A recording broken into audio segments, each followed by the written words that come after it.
to justify our use of the Black's model to price a caplet, we recall that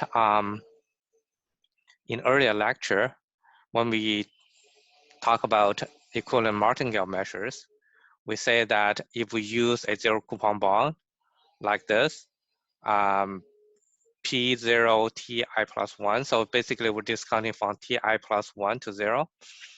If we use that zero coupon bond as a numeraire, the current value of the derivative asset is really equal to the discounted value of the expected value of the future payoff.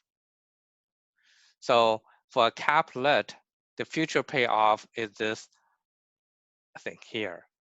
Okay, the payoff occurred at Ti plus 1, but the rate is actually fixed at Ti. So at Ti, you already know what this difference is, and then you are able to calculate what the payoff is, but you will not, however, you will not receive that payoff until Ti plus 1. So now, if we know this expectation, we then can discount it and obtain the current value of the derivative asset.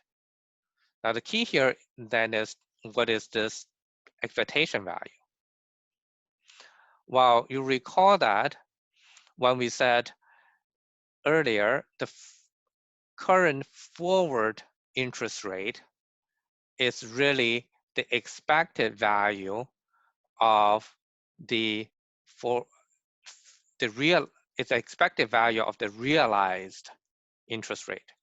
So if you have an interest rate that you realize at this point between Ti and Ti plus 1, the current forward interest rate, the forward interest rate of this particular rate, is really the expected value of the realized rate here. And whereas the expectation is based on the zero coupon bond that discount from this period to 0 as the numeraire. So we have used an earlier notation like this. So basically that means at the current time t equal to 0 between Ti, a forward interest rate observed at the current time t between Ti to Ti plus 1 is really the expected realized rate that materialize at Ti for the period of Ti to Ti plus 1, where the expectation is consistent with the zero coupon bond P0 I to I plus 1. So this particular zero coupon bond, P0 to Ti plus 1 from here to here.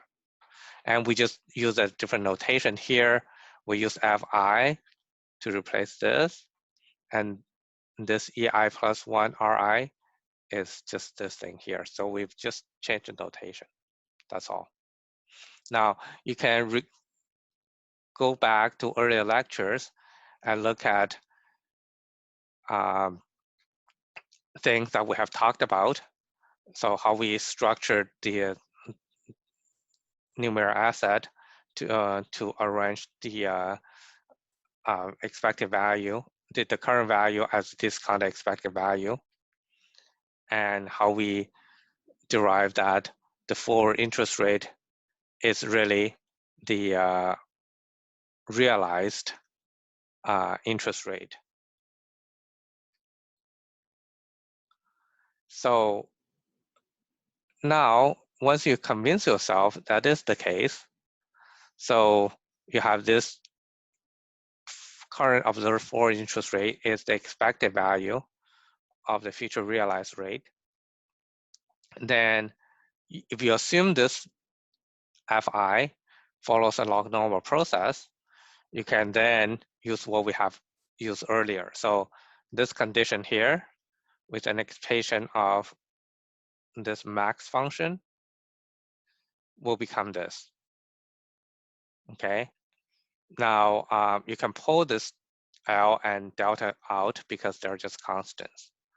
So this expression then becomes this. And you know this expected value. Now you can plug in this expected value to this Fi here. And now you have an expression like this. And this basically gives you the Black's formula.